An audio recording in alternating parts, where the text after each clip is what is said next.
प्यारे विद्यार्थियों, DAV college Chica के ई लर्निंग कार्यक्रम एवं यूट्यूब चैनल पर आप सबका स्वागत है। सभी को नमस्कार। आज हम बीए द्वितीय वर्ष के पाठ्यक्रम का अध्ययन करेंगे और बीए द्वितीय वर्ष में हम भारतीय राजनीतिक विचारक विषय पढ़ाते हैं, जिसमें हमारा आज का टॉपिक है सुभाष चंद्र बोस जी के समाजवादी विचार। इस वीडियो लेक्चर के माध्यम से हम सुभाष चंद्र बोस जी के समाजवाद संबंधी विचारों का अध्ययन करेंगे।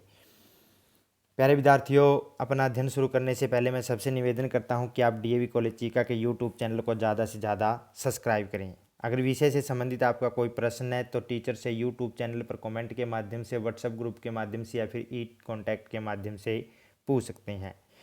20वीं सदी के आरंभ में सोवियत संघ रूस में एक महान क्रांति हुई। 1917 में आप सबको पता है सोवियत संघ रूस में क्रांति हुई। सोवियत संघ की रूस की क्रांति के बाद समाजवाद का प्रभाव बड़ी तेजी से बढ़ा और इससे अनेक भारतीय नेता प्रभावित हुए।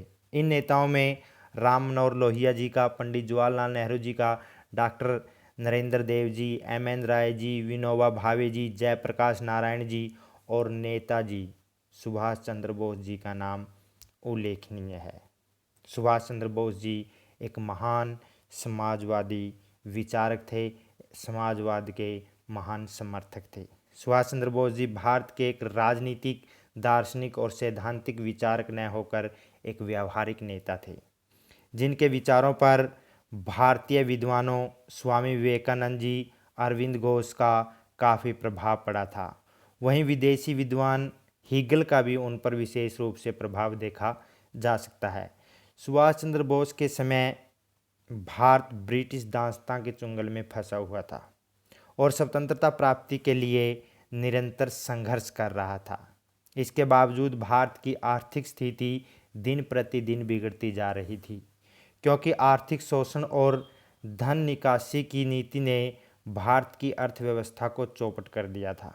ऐसी स्थिति में सुभाष चंद्र बोस जी ने भारत के युवाओं में एक नवीन चेतना पैदा की, जिसने भारतीयों को अपने अधिकारों के प्रति जागरूक किया। सुभाष चंद्र बोस जी ने भारतीय युवाओं को एकत्रित किया और उनके अधिकारों के प्रति उन्हें सचेत किया, उन्हें जागरूक किया। 1939 में फॉरवर्ड ब्लॉक की स्थापना की, बाद में आज़ाद हिंद फौज का गठन किया और भारत की स्वतंत्रता प्राप्ति के लिए अंग्रेज़ों से लोहा लिया। भारतीय युवाओं को बार बार प्रेरित करने के लिए दिल्ली चलो, तुम मुझे खून दो, मैं तुम्हें आज़ादी दूंगा, जय हिंद, ऐसे नारे भी सुभाष चंद्र बोस जी द्वारा दिए गए। सुभाष चंद्र बोस जी एक महान स्वतंत्रता सेनानी तो थे ही, लेकिन इसके साथ साथ वे एक विचारक भी थे। भारतीय राजनीतिक क्षेत्र में उन्होंने महत्वपूर्ण योगदान दिया। द इंडियन स्ट्रगल जैसे महत्वपूर्ण ग्रंथ लिखे और समय समय पर अनेक लेख और भाषण सुभाष चंद्र बोस जी द्वारा दिए गए। इन्हीं भाषणों, लेखों और सुभाष चंद्र बोस जी द्वारा लिखे गए ग्रंथों के आधार पर हम सुभाष चंद्र बोस जी के समाजवाद संबंधी विचारों का अध्ययन कर सकते हैं, जिसमें हमारा नंबर 1 पॉइंट है उत्पादन और वितरण के साधनों का समाजीकरण। सुभाष चंद्र बोस जी का विचार था कि देश के समस्त उत्पादन व वितरण के साधन किसी एक व्यक्ति विशेष के हाथों में नहीं होने चाहिए। इनका समाजीकरण किया जाना अति आवश्यक है, ताकि समाज में आर्थिक असमानता को दूर किया जा सके। यदि समाज में आर्थिक असमानता नहीं होगी तो राष्ट्रीय एकता बनी रहेगी और राष्ट्र के सभी नागरिकों का एक समान सर्वांगीण विकास हो सकेगा। इसमें हमारा नंबर 2 पॉइंट है योजना आयोग का प्रस्ताव। सुभाष चंद्र बोस जी भारत में विद्यमान विभिन्न तरह की समस्याओं के समाधान के लिए योजना आयोग का गठन करना चाहते थे। उनका विचार था कि भारत को एक मजबूत और विकसित राष्ट्र बनने के लिए पहले से ही योजनाओं का निर्माण किया जाना चाहिए, ताकि भविष्य में आने वाली समस्याओं से निपटा जा सके। और ये सुभाष चंद्र बोस जी की दूरदर्शिता ही थी कि बाद में स्वतंत्रता प्राप्ति के पश्चात भारत की संसद ने एक प्रस्ताव के द्वारा 15 मार्च 1950 को योजना आयोग का गठन किया। जिसका 1 जनवरी 2015 में नाम बदलकर नीति आयोग रख दिया गया। इसमें हमारा नंबर 3 पॉइंट है एक दलीय व्यवस्था में विश्वास। सुभाष चंद्र बोस जी पर साम्यवादी शासन व्यवस्था का काफ़ी प्रभाव था, जिस कारण उन्होंने शासन में एक दलीय व्यवस्था का समर्थन किया। उनका विचार था कि शासन की बागडोर एक दल के हाथों में होने के कारण लंबी नीतियां और कार्यक्रम बनाए जा सकते हैं तथा उन्हें लागू किया जा सकता है। अपने राजनीतिक कार्यक्रम को मूर्त रूप देने के उद्देश्य से सुभाष चंद्र बोस जी ने 1940 में कांग्रेस पार्टी छोड़कर फॉरवर्ड ब्लॉक नामक राजनीतिक दल का गठन किया। इसमें हमारा नेक्स्ट पॉइंट है साम्राज्यवाद का विरोध। सुभाष चंद्र बोस जी साम्राज्यवाद के कट्टर विरोधी थे, क्योंकि उन्होंने एक लंबे समय से ब्रिटिश साम्राज्य की गुलामी को अनुभव किया था। उनका विचार था कि साम्राज्यवाद की नीति किसी भी राष्ट्र के लिए अच्छी सिद्ध नहीं हो सकती, उपयुक्त नहीं हो सकती, क्योंकि साम्राज्यवाद के द्वारा एक राष्ट्र दूसरे राष्ट्र का राजनीतिक, सामाजिक और आर्थिक शोषण करता है। इसलिए सुभाष चंद्र बोस जी ने साम्राज्यवाद का अपने समाजवादी विचारों में कड़ा विरोध किया। इसमें हमारा नेक्स्ट पॉइंट है नंबर 5 पॉइंट धर्म संबंधी विचार। यद्यपि सुभाष चंद्र बोस जी समाजवाद का समर्थन करते थे, लेकिन उनकी धर्म में भी पूर्ण आस्था थी। वे न तो मार्क्सवादी विचारधारा की तरह धर्म के विरोधी थे और न ही वे गांधी जी के समान धर्म को राजनीति से संबंधित मानते थे। बोस जी की धर्म में पूर्ण आस्था थी। उनकी माता उन्हें प्रतिदिन गीता का पाठ सुनाती थी और उन्हें कर्म करने के लिए प्रेरित करती थी। सुभाष जी ने गीता के कर्म के सिद्धांत को जीवन में अपनाया और धर्म को किसी भी स्थिति में नहीं छोड़ा। नंबर 6 पॉइंट है इसमें हमारा राष्ट्र निर्माण संबंधी विचार। सुभाष चंद्र बोस जी एक यथार्थवादी राजनीतिज्ञ थे। उनका विचार था कि कुछ समय में भारतीयों को स्वतंत्रता प्राप्त हो जाएगी, यानी कि सुभाष चंद्र बोस जी पहले ही अनुभव कर चुके थे कि कुछ आने वाले समय में हमें स्वतंत्रता पक्की प्राप्त होगी और स्वतंत्रता प्राप्ति के पश्चात भारतीयों का प्रथम कार्य एक सशक्त, मजबूत राष्ट्र का निर्माण करना है। राष्ट्र निर्माण के लिए भारतीयों को काफ़ी कष्ट सहन करने पड़ेंगे, जिसके लिए उन्हें तत्पर रहना चाहिए। अगर हमारा राष्ट्र का निर्माण सही ढंग से होगा तो हम भविष्य में किसी भी प्रकार की चुनौती का सामना कर पाएंगे। इसमें हमारा नंबर 7 पॉइंट है लोकतंत्र संबंधी विचार।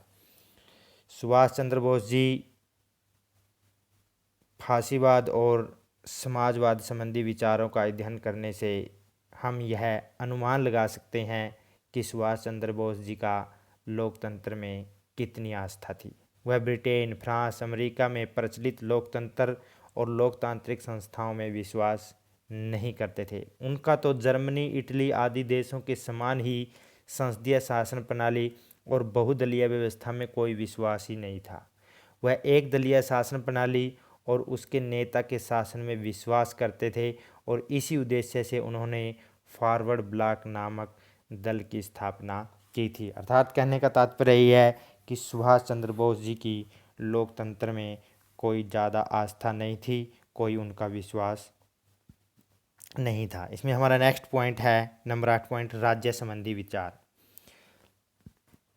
अन्य राजनीतिक चिंतकों के समान ही सुभाष चंद्र बोस जी ने भी सबसे पहले अपने राज्य संबंधी विचार प्रस्तुत किए।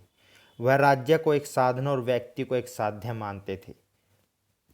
उनका विचार था कि किसी राज्य की उत्पत्ति व्यक्ति के लिए हुई है, न कि व्यक्ति की उत्पत्ति राज्य के लिए। राज्य व्यक्ति की आवश्यकताओं को पूरा करने का एक साधन मात्र है। अर्थात सुभाष चंद्र बोस जी राज्य के पक्षधर थे, लेकिन उनका मानना था कि राज्य की उत्पत्ति व्यक्ति के लिए हुई है, न कि व्यक्ति की उत्पत्ति राज्य के लिए। इसमें हमारा नंबर 9 पॉइंट है स्वतंत्रता संबंधी विचार। नेताजी स्वतंत्रता के पक्के समर्थक थे, पक्के भक्त थे। वे किसी भी स्थिति में किसी विदेशी राष्ट्र या सत्ता के अधीन नहीं रह सकते थे उनका विचार था कि बिना स्वतंत्रता के या किसी के अधीन रहकर कोई व्यक्ति अपना सर्वांगीण विकास नहीं कर सकता। इसलिए उन्होंने आईसीएस की परीक्षा उत्तीर्ण होते हुए भी ब्रिटिश साम्राज्य के अधीन यह प्रशासनिक पद प्राप्त नहीं किया। नेक्स्ट पॉइंट है इसमें हमारा नंबर 10 पॉइंट, समानता संबंधी विचार। सुभाष चंद्र बोस जी स्वतंत्रता के साथ साथ समानता संबंधी विचारों का भी समर्थन करते हैं, क्योंकि सुभाष चंद्र बोस जी समानता और स्वतंत्रता में कोई अंतर नहीं देखते। वह दोनों को एक सिक्के के दो पहलू मानते हैं। वह अपने राज्य संबंधी विचारों और समाजवाद संबंधी विचारों में समानता का जोरदार समर्थन करते हैं। वह समाज में किसी भी व्यक्ति के साथ जाति, धर्म, भाषा के आधार पर भेदभाव नहीं करना चाहते। उनका विचार था कि भारत को ब्रिटिश शासन के चुंगल से सभी के सहयोग से ही मुक्त करवाया जा सकता है। अर्थात सभी जाति धर्म के लोग इकट्ठे रहकर एकता के साथ अगर ब्रिटिश शासन से लड़ेंगे तभी हम स्वतंत्रता प्राप्त कर सकते हैं। तो प्यारे विद्यार्थियों, इन कुछ बिंदुओं के माध्यम से हमने सुभाष चंद्र बोस जी के समाजवादी विचारों का अध्ययन करने का प्रयास किया। निष्कर्ष के रूप में हम कह सकते हैं कि सुभाष चंद्र बोस जी के समाजवादी विचारों का अध्ययन करने के पश्चात हम ये स्पष्ट रूप से कह सकते हैं कि नेताजी समाजवाद के पक्के समर्थक थे। देशभक्ति उनके व्यक्तित्व का सार और उनकी आत्मा की उच्चतम अभिव्यक्ति थी। उन्होंने अपने समाजवादी विचारों के द्वारा एक ऐसे समाज की स्थापना पर बल दिया जिसमें सभी व्यक्तियों को अपने व्यक्तित्व के विकास का समान अवसर प्राप्त हो सके। अपने लेक्चर के अंत में मैं सभी विद्यार्थियों से निवेदन करता हूं कि आप डीएवी कॉलेज चीका के यूट्यूब चैनल को ज़्यादा से ज़्यादा सब्सक्राइब करें। अगर विषय से संबंधित आपकी कोई भी समस्या है तो यूट्यूब चैनल पर कमेंट के माध्यम से या फिर व्हाट्सएप ग्रुप के माध्यम से या ई कॉन्टैक्ट के माध्यम से पूछ सकते हैं। धन्यवाद।